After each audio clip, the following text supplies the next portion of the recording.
you know that when Nintendo first started development on Ocarina of Time, they weren't sure how large of a game they'd be able to make with the Nintendo 64's memory restrictions?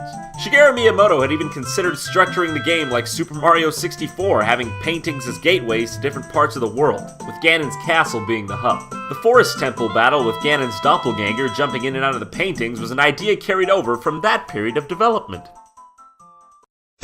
In The Legend of Zelda Majora's Mask, you have three main masks that are essential to the game's progression: the Goron Mask, the Zora Mask, and the Deku Mask. The Goron Mask holds the spirit of Darmani, and the Zora Mask holds the spirit of Mikau.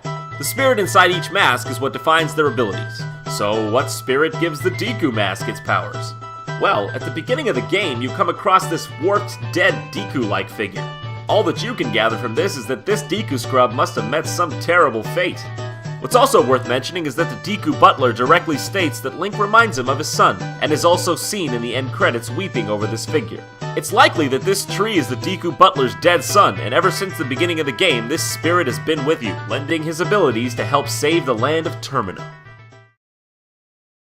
Majora's Mask has its fair share of depressing stories, but this next one tops them all. During Day 3 at the Romani Ranch, you can trigger a conversation where Romani tells you that tonight is the night she finally gets to drink Chateau Romani. According to the sisters, the properties of Chateau Romani are so potent that children are not allowed to drink it under normal circumstances, drawing parallels with alcohol in the real world. Chateau Romani is also only served in the milk bar where children are not allowed, and is only open at night.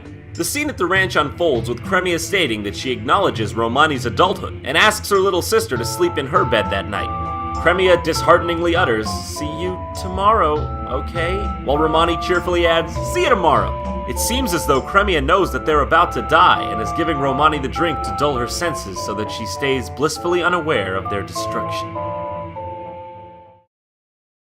In December of 2011, Nintendo released Hyrule Historia, a book featuring the art and history of Zelda. This included a never-before-seen official timeline from Nintendo. The timeline shows that there are 3 variations of events in Ocarina of Time, leading to 3 separate timelines. 2 timelines where the hero is successful in defeating Ganon, split into the long-rumored Adult Link and Child Link timelines, and a 3rd that had never been considered where the hero falls and Ganon is victorious. It's no secret that at the beginning of Ocarina of Time, after the first dungeon, the Great Deku Tree dies, and all that remains is a lifeless husk and a small sprout that will hopefully one day replace it. So why does any of this matter? Well, the timeline where Ganon defeats the hero is also where the original Legend of Zelda takes place. And like Ocarina of Time, the entrance to the first dungeon is a giant tree in a small secluded area.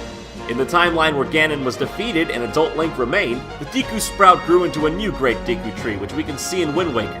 But it makes sense that Ganon would have destroyed it after he gained control of the land, and the husk would have gone relatively untouched and remained for hundreds of years. In the German version of Link's Awakening, there are some rather crude decisions with regards to translation. In the game, there are enemies named Buzzblobs, and when you sprinkle magic powder on them, they transform into a new kind of enemy called Kookman and start to talk. The German text reads, "Nie ohne condom, give me a deinen Saft, ich geb dir meinen." Meaning, not without a condom, and give me your juice, I'll give you mine. Wow. This isn't the only raunchy translation piece in the game either, but the next example was in the original Japanese version and removed from the North American release. Here is the North American sprite of a hippo character in the animal village, and here is the Japanese version. 2 words. Hippo titties. I'm out.